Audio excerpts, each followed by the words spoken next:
はい、皆さんこんにちは。ようこそいらっしゃいました。宗介先生とふんわり魔法の授業室へようこそいらっしゃいました。さて、今日いただいたご相談なんですけれども、これはお子様からのご質問っていう形ですかね。ご家族の方も気になる方はいらっしゃるかもしれませんけど、なんだか自分だけが成長できていない気がする。周りのみんなはいろいろなことができるようになっているのに、自分だけなんか昔と全然変わっていない気がする。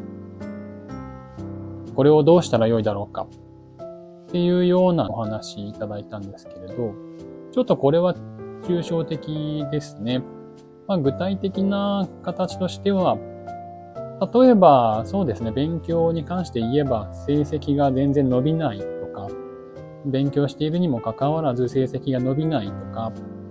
スポーツを頑張っているのに、とあるところから全然レベルが上がらない。他のみんなはどんどん上達していくのに、自分だけどういうわけか上達していない気がする。同じミスをよくしてしまう。そういったような形ですね。あるいはこれは大人の方もね、感じたこと、今も感じてらっしゃる方も結構多いのかもしれませんね。会社に入って同期の人が、デフォルメして言えばめきめき力をつけていっているのに、自分はぼちぼち最初の入社した頃の同じ作業ばかりやらされている。やらされているってことはなくても、なぜか自分はそれをまだね、ちゃんとやるには不安があって、もうこれは身につけました。次のステップですって、はっきりと胸を張って言うことができない。そういった方、あるいはもっとね、なんでしょう、さらに抽象的、あるいはなんか倫理的な感じで、人間として自分がもう成長が止まってしまっている気がする。中学生頃からずっと同じ感覚だ。12秒だよ、私は。っていうような感じで、過ごしていらっしゃる方もいるかもしれませんね。この問題についてはですね、まず、一緒に皆さんとお話をしてみたいところとしては、いつからその成長というものが私たちの生活の中でとても大きな価値を持つようになったのかという点ですね。もちろん成長していくのはとても素晴らしいことで、これまでは野球でバットにボールが当たらなかったのに、いつからか当たるようになってきた。で、いつの間にかヒットが打てた。そうすると今度は塁に出たんで、盗塁もしてみようかと思った。で、盗塁もできた。で、今度はホームランも打てるようになったとか、このチャンネルで出がちな野球の例なんですけれども、他にも皆さんご自分の習っていた事柄とか取り組んでいる事柄とか、趣味とかそういうものでいろいろイメージしてくださいね。そういう、これまでできなかったこと、やろうと頑張っていたことができるようになるという意味での成長というのは、私たちが生活していく上で、生きていく上で、とても糧になりますよね。物理的な意味で、さっきの例では、打てるようになったから次の盗塁という道筋ができたっていうこととか、パソコンで Excel 表計算ソフトを使えるようになったから別な仕事を任されてもうまくこなすことができるようになったとか、そういう事柄もいろいろあると思いますけど、精神的な面でもね、取り組んでいたことが達成できた、うまくいったっていうのは、自分ってこれができるんだ。じゃあ次どうしようかなとか、よく頑張ったな自分とか、気持ちの面でもね、かなりプラスになるものですよね。ただ、この話しかぶりからお分かりになる方もいらっしゃるかもしれませんけど、一体いつからこういう成長っていうものが私たちの生活のもう中心軸みたいなものになってきたのかっていうことですね。本当にそんな成長というものこそ私たちは求めるべきなんだろうか。べきと言いますと、人生でこう生きるべき、こう生きないべきというのは、そこもまた別な問題をはらむところですので、深く入ってはいかないんですけれども、本当にこれまでできなかったことができるようになる。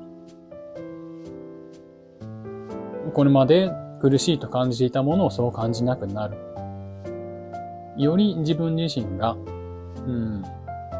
強くなる、大きくなる。そういった意味で、やや広めの意味合いで成長というものを捉えてみたときに、本当にこの成長というものがそんなに私たちの生活の軸になるはずのものなのかっていうことは、一度このご相談者の方にとお話しさせていただきたいことかなと思います。で、皆さんはどう思いますか？多分、他の事柄と違ってと言いますか、この成長こそ本当に自分が中心に置いているものだっていう生活をしている方って結構いると思うんですよね。その成長という名前で呼ばなくても、新しい何かをやってみてそれができるようになる。これまでで難しいなと感じていたことをとにかく克服しようとする。で、それを達成する。そういうものを自分の生活の中心に置いている方っていうのはかなり多いんじゃないかと思うんです。仕事面でプロジェクトとかもそうですし、学校で勉強する、テストを受ける、何点取る、この問題が解けるようになる、この漢字が書けるようになる、この計算ができるようになる、この文章が理解できるようになる。こういうのってみんな成長っていう枠に入れることができますよね。確かに。ただ、本当にそれらが成長という枠に入って、それを私たちは追い求めるものなのかというところを今回ね、検討しているんですよね。なぜこれをそんな風に今回ご相談いただいていろいろとお話ししているかというと、成長というものがあるからには、まさに今回ご相談いただいたように成長できなかった自分、成長できていない自分っていうものが嫌でも発生してきますよね。成長した結果であるもの、ピアノがこの曲が弾けるようになる。しばらく時間が経ったら練習を積んだらその曲が弾けるようになったっていう、それを指して成長と呼んでいるわけですから、弾ける前の段階は成長できていないというふうに捉えられかねないのですよね。その場合、皆さんどう感じるだろうかっていうことなんですよね。特にお子様とか若い世代の人々に向けて、大人の世代の方からかける可能性のある言葉として、まだまだお前は成長の余地があるんだ。まだまだ君はね、成長段階なんだ。これからいろいろできるようになってくるよ。これからたくさん身につくよっていうものがあるんですけど、そのね、元気づけ、勇気づけ自体はもちろん素晴らしいもので、この勇気づけるとか元気づけるっていうのは、しか、まだ始まって短いチャンネルですけれども、2回目か3回目あたりで皆さんと一緒にお話ししたような記憶があります。で、このような勇気づけるっていうのは、やはり私たち人間が生きていく上で、お互いにとても円滑に関係を結んだり、お互いの力を引き出したりする点で大変重要なポイント、重要な要素だと思うんですけれども、果たしてそればかりだろうかということなんです。成長しないという選択肢はないだろうかと言い換えてもいいでしょうか。もしね、このようなことをお伝えすると、もう成長しないなんて、つまり停滞ってことだろう？もうそのまま何も変わらないんだったら、自分なんて何の役にも立たないよ。世の中のお荷物だよ。お家のお荷物だよ。っていうふうにね、考えが進む方もいらっしゃるかもしれませんけれど、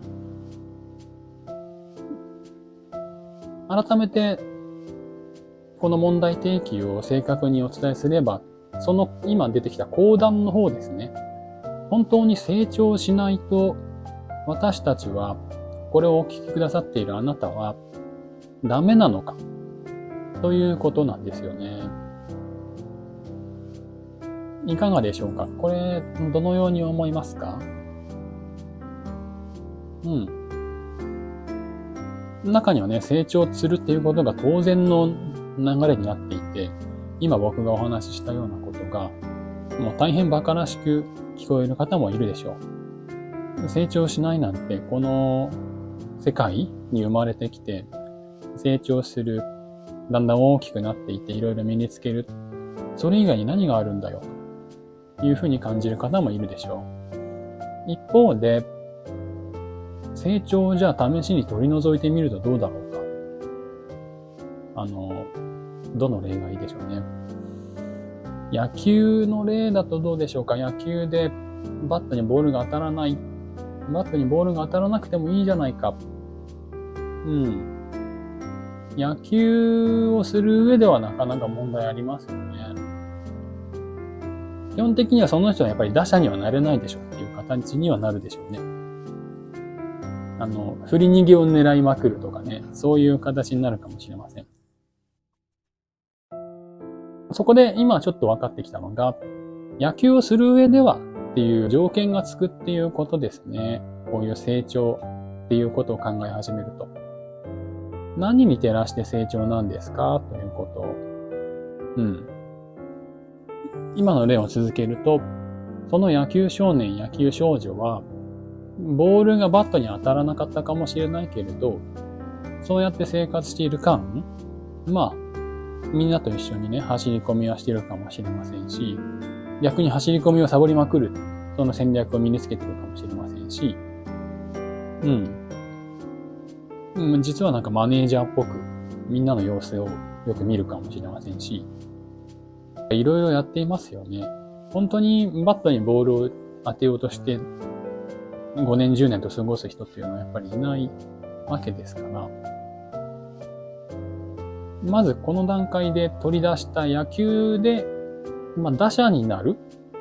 良い打者になるという基準に照らした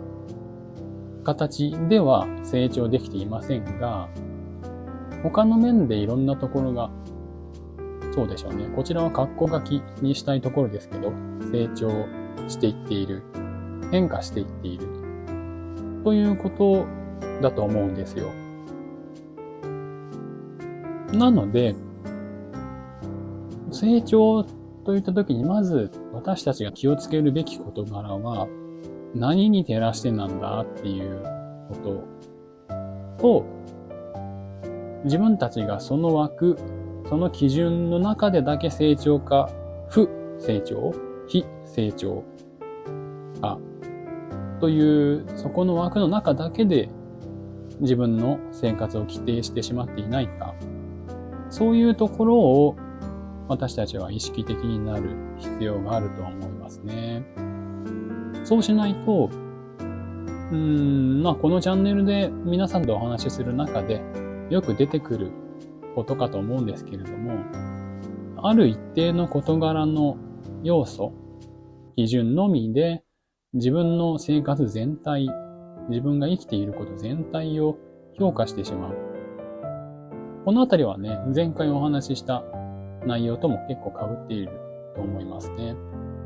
そうやって一つの要素で自分の生活全体を規定してしまうということは、自分で自分の生きていることを狭める、否定することにつながりかねないので、これはぜひとも避けたいことですよね。で、成長するんだ、成長してこそ人生なんだっていう発想を強く持っていると、いろんな物差し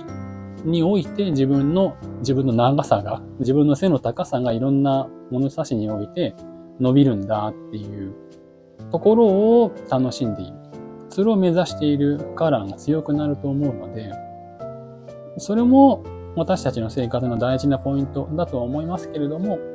そうではなくて、その物差し全部置いた状態、あるいはいつも使っている物差しと別な目線で自分の生活を眺めてみること。自分が普段どう過ごしているのかっていうのを感じ取ってみること。そうやって、成長しているかどうかにとらわれない自分の心、自分の生きていき方というものを自分の中で育てる。そういうことをね、このご相談者さんには一回試してみてほしいなと思います。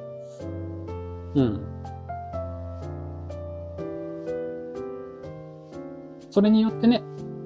成長するしないっていうこととまた別な世界が見えてくると思うので、これはぜひね、自分がどんな目線で何で成長を図っているのかなとか、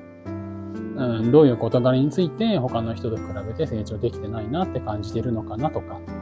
そういうところをいろいろね、発見していってみてください。はい。ということで、今日もこの辺りで終わりにさせていただこうと思います。今回も前置きのね、お話は省いておきました。また皆さんとお話を進めることができれば、重ねていくことができれば、ちょっとね、普段、皆さんと、この YouTube 上でなくて実際にお子様とか他の方々とお話ししている内容の中で面白いネタが仕入れられたときはこちらでもシェアさせていただこうと思います。それでは最後までお聞きくださってありがとうございました。皆様もお元気でお過ごしください。失礼します。さようなら。